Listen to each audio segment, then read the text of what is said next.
Hello everyone, welcome to today's class.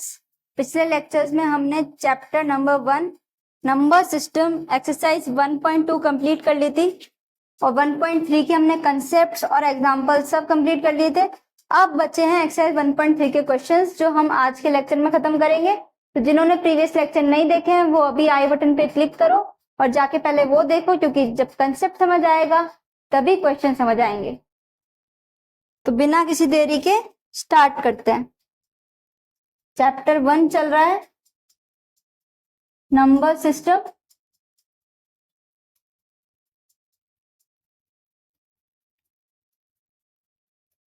Exercise 1.3 question number 1 से शुरू करते हैं। वैसे तो इसकी बहुत सारे टाइप में करवा चुकी हूँ, तो इसीलिए हम सिर्फ गिने चुने जो अलग हटके होंगे वही करेंगे, बाकी नहीं करेंगे। बाकी आपको ट्राई करना है, आपको कुछ नहीं छोड़ना। तो स्टार्ट करते हैं। क्वेश्चन नंबर 1 में हम फर्स्ट नहीं करवाएंगे, सेकंड करवाते हैं। और ये मेरी गारंटी है कि अगर आपने कंसेप्ट देखे हैं, एग्जाम्पल देखे हैं, जितने क्वेश्चन मैंने कराए वो करे हैं, तो आपसे जो नहीं करे हुए हैं, जो मैंने नहीं करवाए हैं, वो आप अपने आप कर सकते हो, बहुत इजीली कर सकते हो। तो आ जाते हैं इसमें। 1/11 है और इसका एक हम थर्ड पार्ट करेंगे जो 4 1/8 है, और एक इसका हम 6th पार्ट करेंगे जो 329/400 है। 3 पार्ट काफी है कंसेप्ट को समझने के लिए, और वैसे भी कंसेप्ट आपका समझा हुआ है। आ जाते हैं, पहले को सॉल्व करते हैं। इसमें हमको डेसिमल एक्सपेंशन फाइंड करना है और उसको बताना भी है कि कौन से टाइप का डेसिमल एक्सपेंशन है। स्टार्ट करते हैं 1/11 से। तो 1 को डिवाइड करना है 11 से। न्यूमरेटर यहाँ रहता है, डिनोमिनेटर यहाँ रहता है। अब 11 की जगह में तो 1 आ नहीं सकता, तो हमें क्या करना पड़ेगा, पॉइंट लगा के 0 लेना पड़ेगा। पर अभी भी नहीं आया, इसीलिए मैंने ये यूनिक क्वेश्चन उठाए हैं। वह अभी भी नहीं आया तो क्या करते हैं, 0 एक बार और लगा देते हैं, मतलब 11 को 0 टाइम मल्टीप्लाई करते हैं, सॉल्व कर लेते हैं। तो 11 को 0 से मल्टीप्लाई करोगे तो आंसर तो 0 आएगा। तो यहाँ पे 0, 10 में से 0 जाएगा तो बचेगा क्या, 10। अब तो नेक्स्ट स्टेप आ गया है, और नेक्स्ट स्टेप में तो हम ऑटोमेटिकली एक और 0 लगा सकते हैं। तो ये हो जाएगा 11 9 99 और ये 1 बचेगा। हमने 1 से शुरुआत करी थी, वापस 1 आ गया, इसका मतलब अब आगे क्या होगा, रिपीट होगा। कैसे होगा, हम एक 0 लगा लेंगे, 10 बन जाएगा। लेकिन 10 11 से छोटा है, तो हम फिर से 0 से मल्टीप्लाई करेंगे तो 0 मिलेगा और वापस नीचे 10 मिल जाएगा। तो ये 0 9 वापस 0 आया, और फिर क्या करेंगे, इसमें एक और 0 लगा लेंगे। तो 11 9 99 हुआ रिपीट, 0 9 0 9, और वापस यहाँ पे 1 आ गया जो शुरुआत में था। यानी आगे भी क्या करेगा, रिपीट करेगा। तो आगे हम इसको सॉल्व नहीं करके क्या लिखेंगे, 1/11 को लिख सकते हैं 0.09, और 09 क्या कर रहा है, रिपीट। लिख दिया। अब इसको आपको डेसिमल एक्सपेंशन का टाइप बताना है। टर्मिनेटिंग तो वो होता है जो खत्म हो जाए, मतलब रिमाइंडर 0 आ जाए। तो टर्मिनेटिंग तो है नहीं, तो कैसा है, नॉन टर्मिनेटिंग।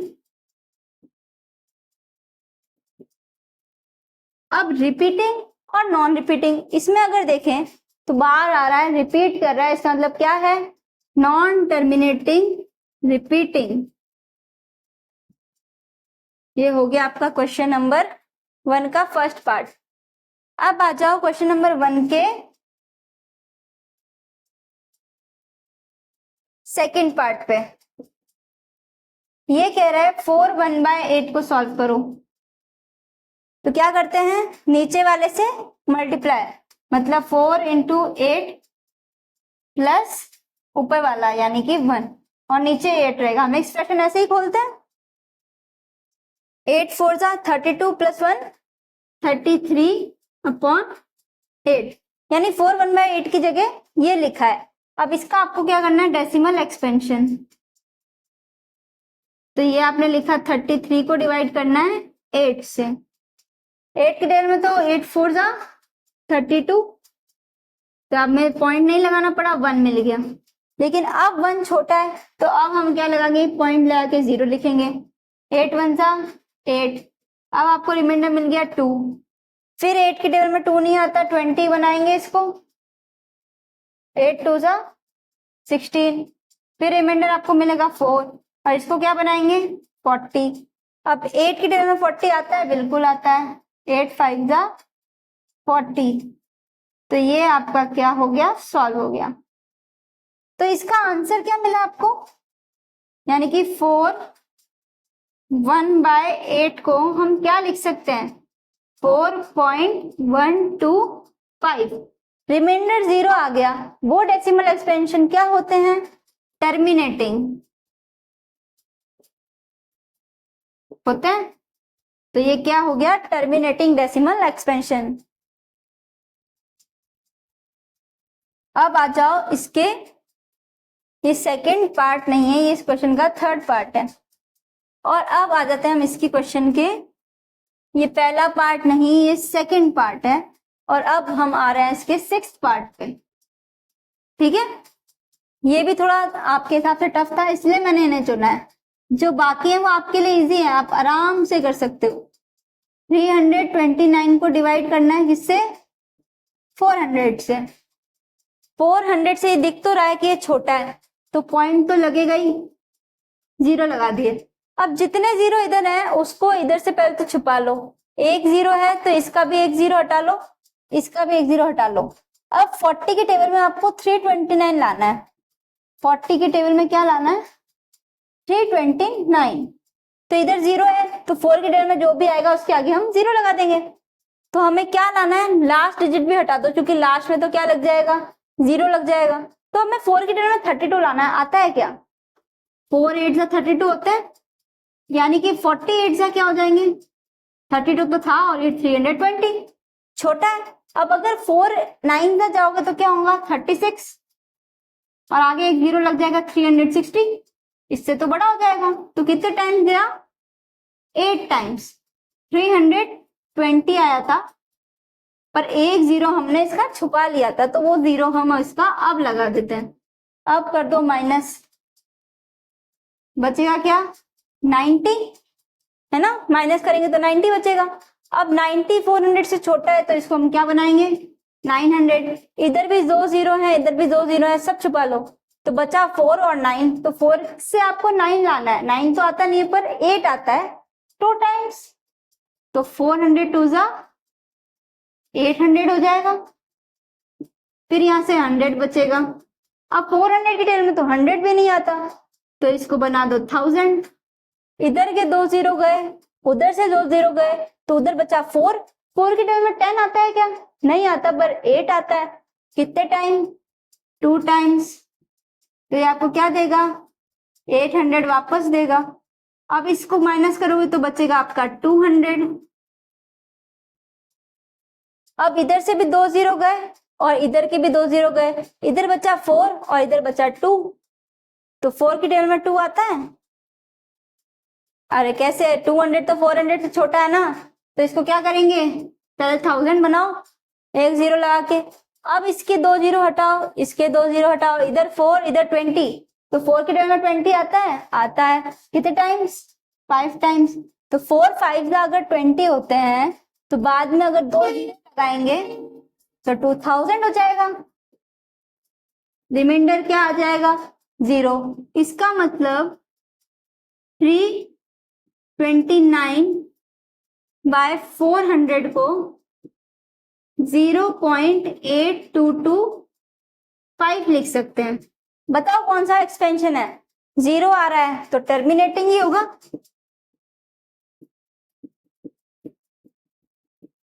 इसका एक बार स्क्रीनशॉट ले लो, फिर नेक्स्ट क्वेश्चन पे आते हैं।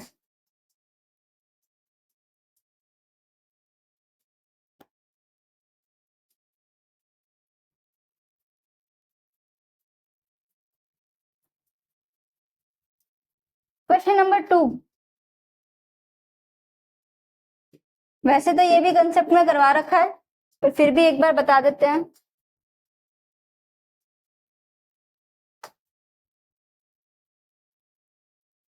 आपको इसमें 1/7 की वैल्यू दी है, वो दी आपको 0.142,857, ठीक है, और इस पूरे पे है बार। मतलब ये आपको क्वेश्चन बोल रहा है अगर 1/7 की वैल्यू मैं आपको दे दूं तो क्या आप 2/7, 3/7, 4/7, 5/7 और 6/7 की वैल्यू, मतलब डेसिमल एक्सपेंशन, बिना लॉन्ग डिवीजन मेथड करे निकाल सकते हो? तो मैंने एग्जांपल के टाइम पे ही आपको समझाया था, अगर नीचे डिनोमिनेटर सेम है तो और आपको एक की 1/1 ऊपर जब 1 था और उसकी वैल्यू आपको पता है तो आप सिंपली कैसे निकाल सकते हो? आपको 2/7 की वैल्यू चाहिए तो इसको क्या लिख सकते हैं, 2 इंटू 1/7। 3/7 की वैल्यू चाहिए तो उसको हम लिख सकते हैं 3 इंटू 1/7। वैसे ही 4/7 की वैल्यू चाहिए तो उसको हम 4 इंटू 1/7 लिख सकते हैं। 5/7 हो जाएगा 5 इंटू 1/7 और 6/7 हो जाएगा 6 इंटू 1/7। और 1/7 की वैल्यू है हमारे पास तो हम इन सब की वैल्यू सिर्फ इनसे मल्टीप्लाई करके निकाल सकते हैं। करें तो ये देखो आपका 0.142857, मैंने पहले भी इसको मल्टीप्लाई करना आपको सिखाया था कैसे करते हैं। राइट साइड से मल्टीप्लाई करना है एक एक डिजिट से, 7 से करो 14, 1 कैरी, फिर वो 5 से करो 10 और 1 11, 1 कैरी फिर से, फिर 8 से करो 16, 1 17, फिर से 1 कैरी, फिर 2 से करो 4 और 1 5, इस बार कैरी हट गया है, फिर 4 से करो 2 4 जा 8, फिर 2 1 जा 2, तो आपको क्या बना, ये बना।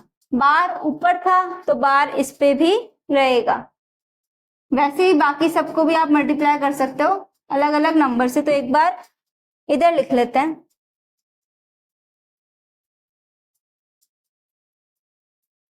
0.14287, ठीक है। इससे हमें मल्टीप्लाई करना था, 2 को कर चुके, अब करेंगे 3 को। सेम करो, 3 7 जा, पहले 7 से करो 21, 2 क्या ही रहेगा, 5 3 जा 15 और 2 17, अब की बार 1 कैरी रहेगा, फिर 8 से करो 24 और 1 25, फिर 2 कैरी रहेगा, 3 2 जा 6, तो 6 और 2 8, अब कैरी कुछ नहीं रहेगा, 3 4 जा 12, कैरी 1 रहेगा, 3 1 जा 3 और 1 4।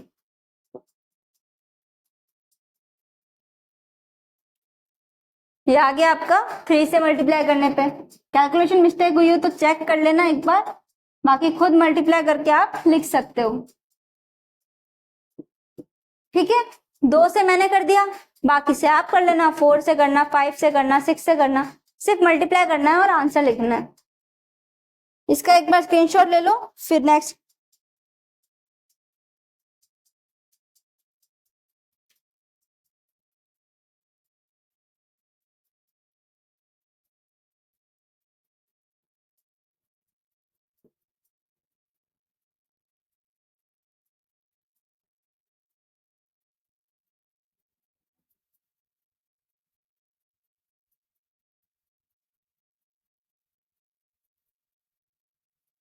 तो क्वेश्चन नंबर 2 कर लिया हमने। अब आ जाते हैं क्वेश्चन नंबर 3।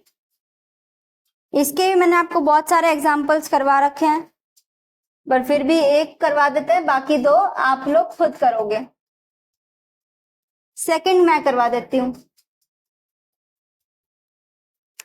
0.47 का बार। ये है आपका क्वेश्चन, क्या करना है, इसको p बाई क्यू फॉर्म में लिखना है तो लिख दो। इसको क्या मानेंगे, x,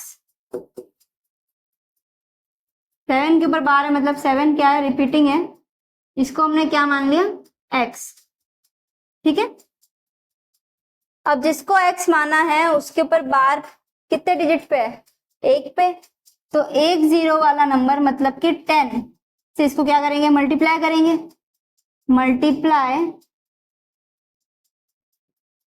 इक्वेशन 1 बाय 10।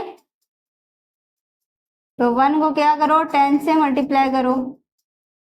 तो इसको 10 से मल्टीप्लाई करोगे तो ये क्या बन जाएगा? 10x। और इसको मल्टीप्लाई करोगे 10 से तो मल्टीप्लीकेशन में राइट साइड जाता है। 1 0 है तो एक बार जाएगा और 4.777 बन जाएगा। बन गया। अब इसमें से इसको माइनस करना था। 4 में से 0 जाएगा, बचेगा 4। अब पॉइंट के बाद इसमें था 777 और इसमें था 477। अब इसमें क्या करोगे? जो 777 रिपीट हो रहा है इसमें तो कोई दिक्कत नहीं है, ये तो होता ही रहेगा यहाँ से यहाँ तक। पर इस 4 के लिए हमको एक 7 अलग रखना पड़ेगा। तो इस 7 में से हम क्या करेंगे? 4 को माइनस करेंगे तो हमें मिलेगा 3। ठीक है। और ये 7 7 है और इस 4 के बाद भी तो सारे 7 ही है। तो इन 7 में से ये 7 जाएंगे तो बचेगा क्या? 0। तो 4.3 प्लस x, इसको हम ऐसे ही लिखते हैं कि इसमें से इसको माइनस किया और प्लस x लिख दिया। अब x इधर आएगा और 4.3 इधर ही रहेगा। 10x minus x 9x is equal to 4.3। अब x की वैल्यू चाहिए तो 9 चल जाएगा नीचे। p बाई क्यू फॉर्म में डेसिमल कभी रहता नहीं है तो ये जाएगा, ये जाएगा। तो इसके बाद कितने डिजिट थे? 1, तो नीचे 1 0। तो x क्या होगी हमारा? 43/90, जहां 43 हमारा p है और 90 हमारा q है जो 0 नहीं है। लिख दिया p बाई क्यू फॉर्म में। इसका फर्स्ट और थर्ड पार्ट आपके लिए होमवर्क है, ट्राई करना, बहुत इजी है। अब आ जाते हैं हम नेक्स्ट क्वेश्चन पे। Question number 4। इसमें भी मेरी जरूरत नहीं पड़ेगी आपको। 0.999 है, इसको p बाई क्यू फॉर्म में लिखना है। इसका मतलब सेम प्रोसीजर होगा, इसी में बता देती हूँ। यहाँ पे क्या है? 0.9 का बार है, ठीक है। 0.9 पे बार है तो यहाँ पर क्या होगा? 0.9 को x मानेंगे, ठीक है। 999 ये इसको x मानेंगे। अब कितने पे बार था? 1 पे, तो 10 से मल्टीप्लाई करेंगे और 10 से मल्टीप्लाई करने के बाद क्या मिलेगा? ये पॉइंट एक नंबर शिफ्ट होगा और 9.99 आपको देगा। इसमें से इसको माइनस करेंगे, 9 में से कुछ नहीं जाएगा मतलब 0 जाएगा तो आपको वापस 9 मिलेगा और 99 में से 99 जाएगा तो आपको 0 मिलेगा। यानी यहाँ पर आपको मिलेगा 9 प्लस x। अब ये x इधर आएगा और यहाँ पर आपका 9 रहेगा। 10x में से x गएगा, 9x बचेगा और इधर भी आपका 9 बचेगा।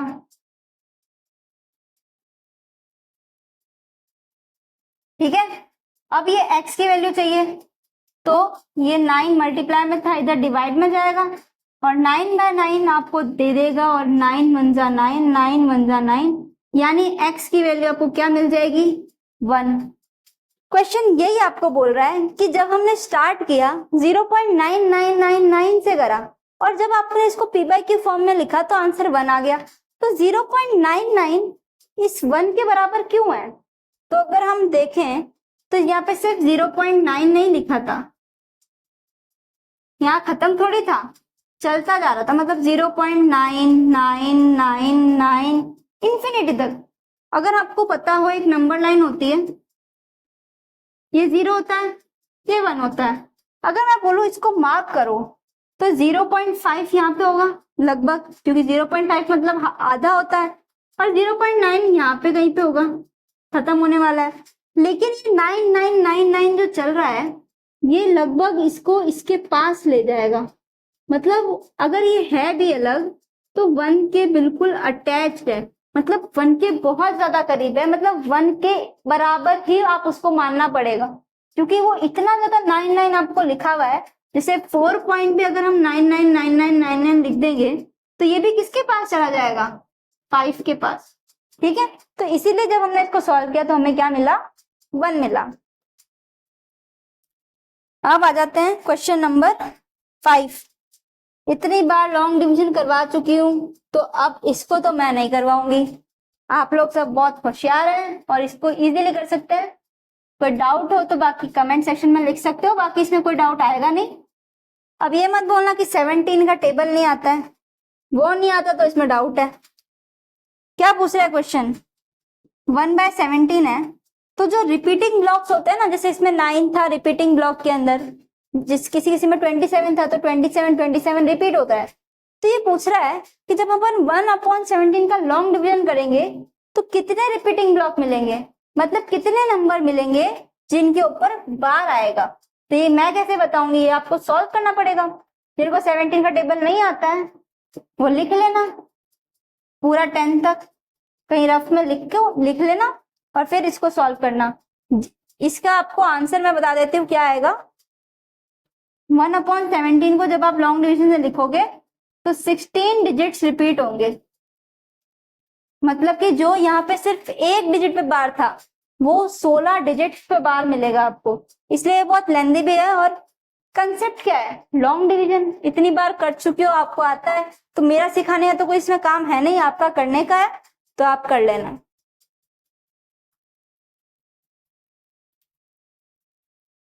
अब आ जाते हैं नेक्स्ट क्वेश्चन पे। क्वेश्चन नंबर 6, ये क्या कह रहा है कि कुछ एग्जाम्पल्स लो जो पी बाय क्यू फॉर्म में हो।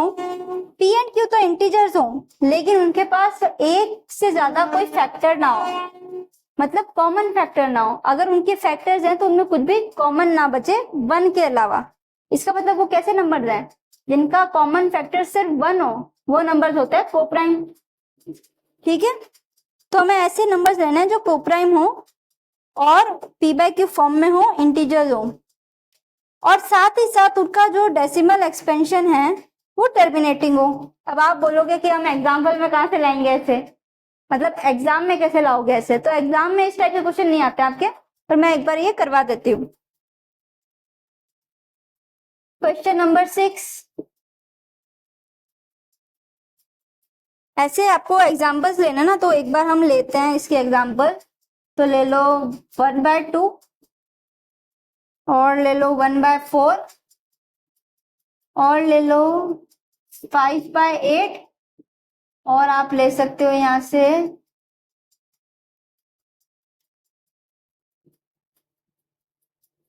17/25, 13/20 और 125 के ऊपर आप ले सकते हो 2। ठीक है, और इसमें आपको बताना है ये पी बाय क्यू फॉर्म है ना, तो ये क्या है, सबके सब टर्मिनेटिंग है।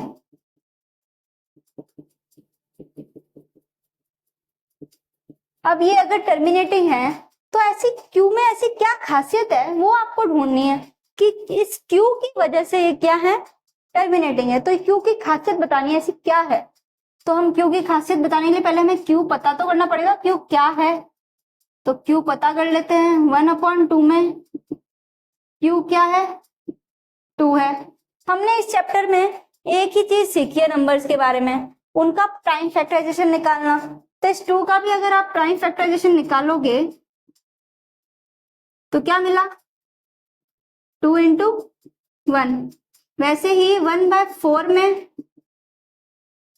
क्यू क्या है, 4 है, और इस 4 का अगर प्राइम फैक्टराइजेशन निकालें तो 2 इंटू 2 मिलेगा, और 1 तो हमेशा होता ही है। वैसे ही 5/8 ले लो, तो इसमें क्यू क्या है, 8 है, तो इसको हम 2 2 2 और 1 लिख सकते हैं। फिर अगर आप 13/20 लोगे तो इसमें क्यू आपका 20 है, और 20 का प्राइम फैक्टराइजेशन क्या होगा, 2 2 और 5। फिर आपका 17/25 है, उसमें आपका Q है 25, तो 25 का डेसिमल एक्सपेंशन क्या होगा?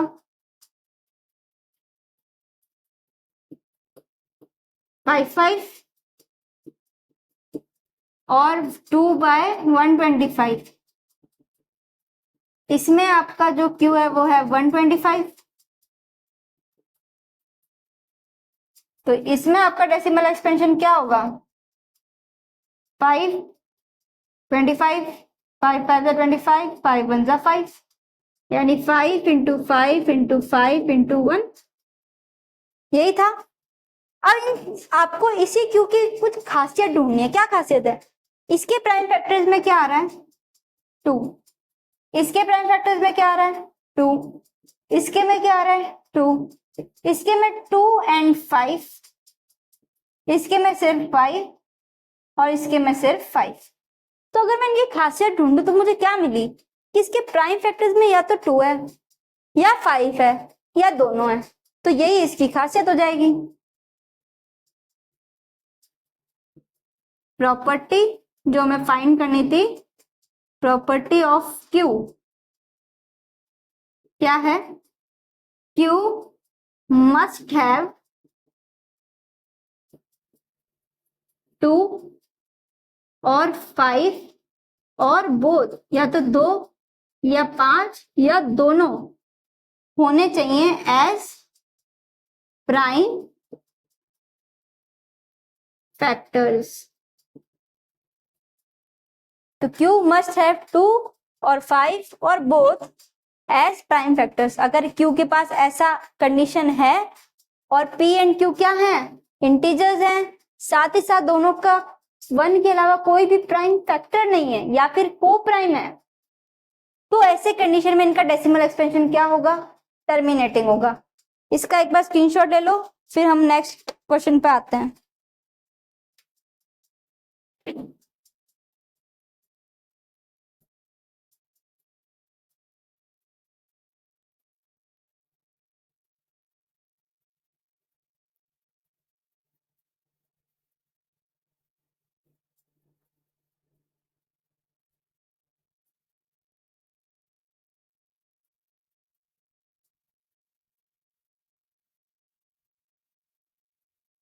तो आज ये हमारी एक्सरसाइज खत्म हो जाएगी। जिन्होंने प्रीवियस नहीं देखी है लेक्चर्स, वो अभी आई बटन पर क्लिक करो और देख लो, तभी आपको ये अच्छे से और ज्यादा बेटर समझ में आएगी। अब आ जाओ क्वेश्चन नंबर 7 पे। तो क्वेश्चन नंबर 7 क्या कह रहा है? कोई भी 3 नंबर लिखो जिनका decimal expansion non terminating non recurring हो। मतलब आपको ऐसा कोई भी लिखना है जो खत्म ना हो, जब चलता जाए और साथ ही साथ रिपीट भी ना करे। राइट राइट, तो लिख दो। आपको क्या दिक्कत आ रही है इसमें? पहला नंबर लिख लो 1.42835679334, कुछ भी लिखो, कौन रोक रहा है?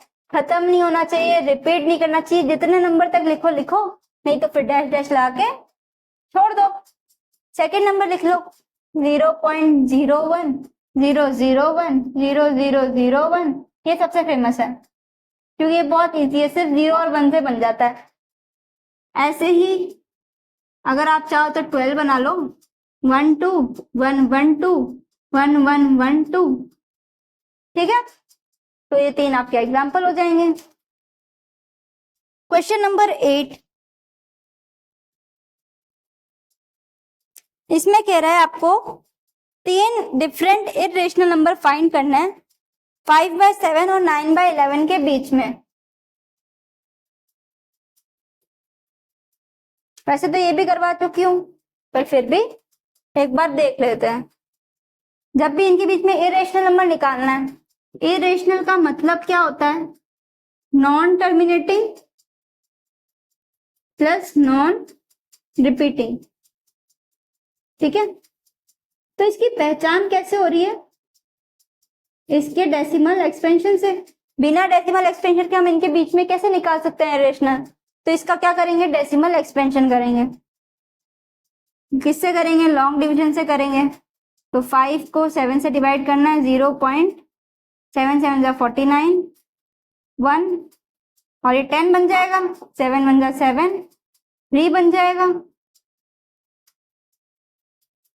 7 4 28, 2 बन जाएगा, 7 2 14, 6 बन जाएगा, 60 बन जाएगा, 7 8 56, 4 बन जाएगा, 7 5 35, 5 बन जाएगा।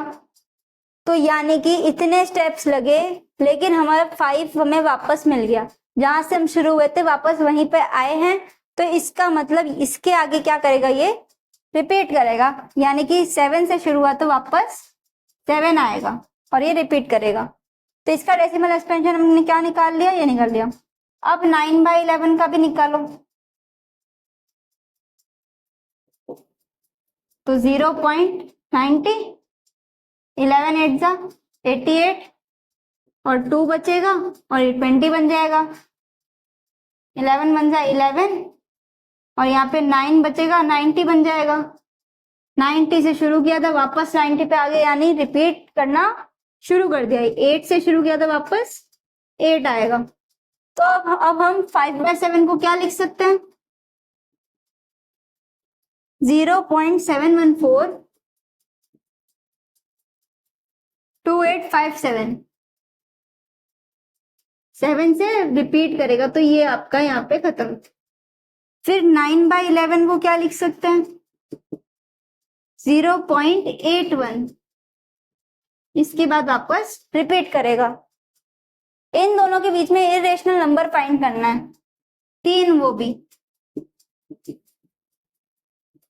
मतलब इससे बड़ा देखना है बस आपको, और 8 के बाहर जाना नहीं है।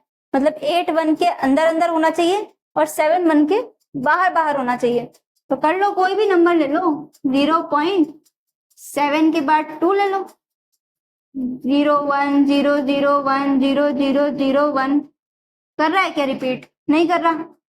0.73 ले लो और फिर 1 2 1 1 2 1 1 1 2, ठीक है। 0.8 भी ले सकते हो, लेकिन 1 से छोटा मतलब 0 1 0 0 1 0 0 0 1। ये होगा 3। बस आपको खत्म नहीं होने देना, रिपीट नहीं होने देना। वो क्या होंगे? इरेशनल होंगे। और बस एक चीज का ध्यान रखना है, इससे बड़ा होना चाहिए और इससे छोटा होना चाहिए, तभी तो इनके बीच में होगा। अब आ जाओ क्वेश्चन नंबर 9 पे। तो अंडर रूट निकालना आता है आपको लॉन्ग डिवीजन मेथड से, इसमें काम आएगा। तो पहले आपको इसे क्या बताना है? रेशनल और इरेशनल बताना है। उसमें फर्स्ट पार्ट आपका है अंडर रूट 23, सेकेंड पार्ट है आपका अंडर रूट 225, थर्ड है 0.3796, फोर्थ पार्ट है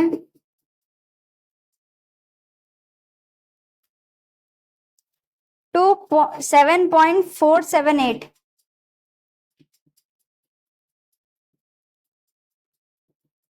और फिफ्थ पार्ट है 1.10 1001000 ऐसे, ठीक है। तो इनको क्या बताना है? रेशनल और इरेशनल। पहले तो जैसा हमको पता है, एक ये चीज हम बता चुके हैं 1000 बार, अब ये 1001 बार बता रही हूं।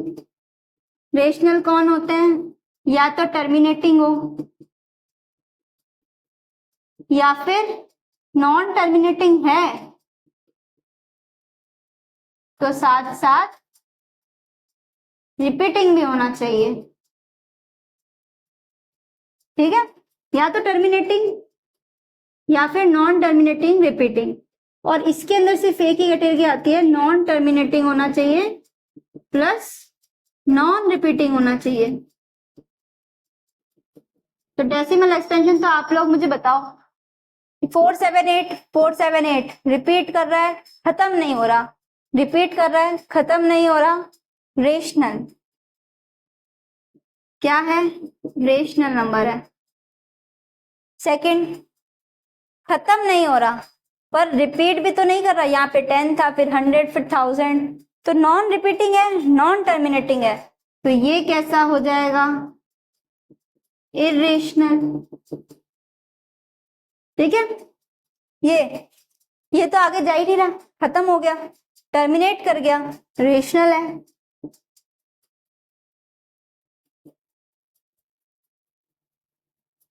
अब इसके जो फर्स्ट एंड सेकंड पार्ट है √23, तो इसका क्या करना पड़ेगा आपको? डेसिमल एक्सपेंशन फाइंड करना पड़ेगा। और जहां तक मुझे पता है ना, तो इसका डेसिमल एक्सपेंशन अगर आप लॉन्ग डिवीजन से करोगे तो बहुत बड़ी कैलकुलेशन है, तो बेटर है कि आप इसकी कैलकुलेशन ना ही करो और इसको डायरेक्ट लिख दो। √23 इज इरेशनल नंबर, क्योंकि पता है आपको 23 किसका स्क्वायर है? 5 का स्क्वायर 25 होता है, 4 का स्क्वायर 16 होता है, 4 का स्क्वायर क्या होता है? 16, और 5 का स्क्वायर क्या होता है? 25। तो 23 तो दोनों में से किसी का है नहीं, यानी कि बीच के नंबर्स का स्क्वायर है, यानी कि ये क्या आएगा? इरेशनल आएगा। पर एक आपको अगर किसी को करना हो तो मैं अभी लॉन्ग डिवीजन मेथड सिखाऊंगी 225 का, तो एक बार इसका स्क्रीनशॉट ले लो।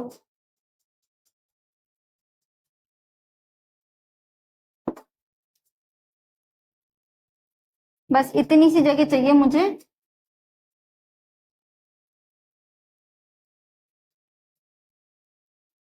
जिसका होता है लॉन्ग डिवीजन इसका हो जाएगा इजीली, करे बिना मत लिखना। इसका कैसे करेंगे? ये 225 है, लिखा है यहाँ। कैसे करते हैं लॉन्ग डिवीजन?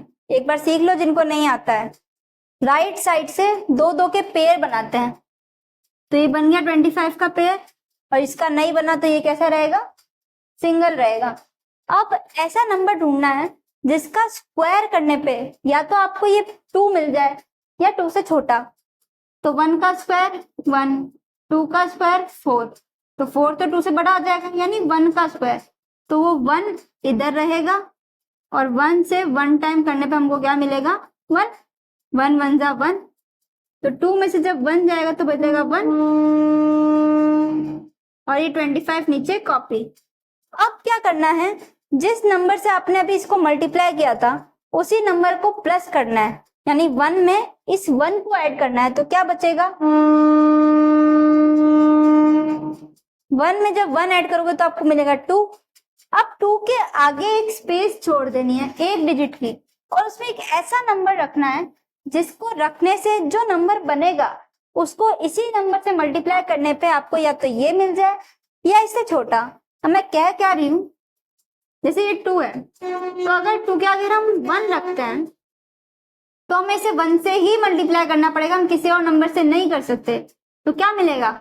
21 1 जा 21। अगर हम इस नंबर की जगह 2 रखते हैं तो हम इसको 2 से मल्टीप्लाई करेंगे, तो हमें क्या मिल जाएगा? 44 मिल जाएगा, जो कि इससे क्या है? छोटा है बहुत। तो जहां तक मुझे पता है ये 25 से होगा, मतलब ये एक डिजिट जो है ये आप यहाँ पे क्या लिखोगे? 5 लिखोगे, और अगर यहाँ पे 5 लिखा है तो इसको मल्टीप्लाई भी 5 से ही करना पड़ेगा।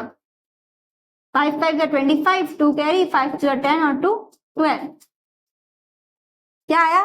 125, तो 25 5 सा 125, और ये आपको मिल गया 0। अब ये तो आपको लग रहा होगा लॉन्ग डिवीजन इजी है, जब 225 का हो गया तो 23 क्या चीज है? बहुत इजी है। लेकिन 23 क्योंकि एक परफेक्ट स्क्वायर नहीं है तो इसका आपका बहुत लंबा जाने वाला है। किसी को ट्राई करना हो तो ऐसे ही करना है, जैसे यहाँ पर आपका 25 आया और हमने यहाँ पे किससे मल्टीप्लाई किया था? इसको 5 से। तो अगर ये आगे चलता तो इस 25 में इस 5 को प्लस करते और 30 बनाते, बनाया 30, और फिर से उसके आगे क्या छोड़ते? एक स्पेस छोड़ते, जिसमें हम ऐसा नंबर रखेंगे जिसके सेम नंबर से, अगर यहाँ पे हमने 5 रखा तो इसको 5 से ही मल्टीप्लाई करेंगे, अगर यहाँ पे हमने 6 रखा तो इसको 6 से ही मल्टीप्लाई करेंगे। तो यहाँ जो नंबर रखोगे उससे मल्टीप्लाई करना और फिर आगे सॉल्व करते जाना। और कब तक सॉल्व करना होता है? जब तक 0 ना आ जाए। तो दैट्स इट फॉर टुडे। ये एक्सरसाइज हमारी यही होती है। मिलते हैं नेक्स्ट क्लास नए टॉपिक के साथ।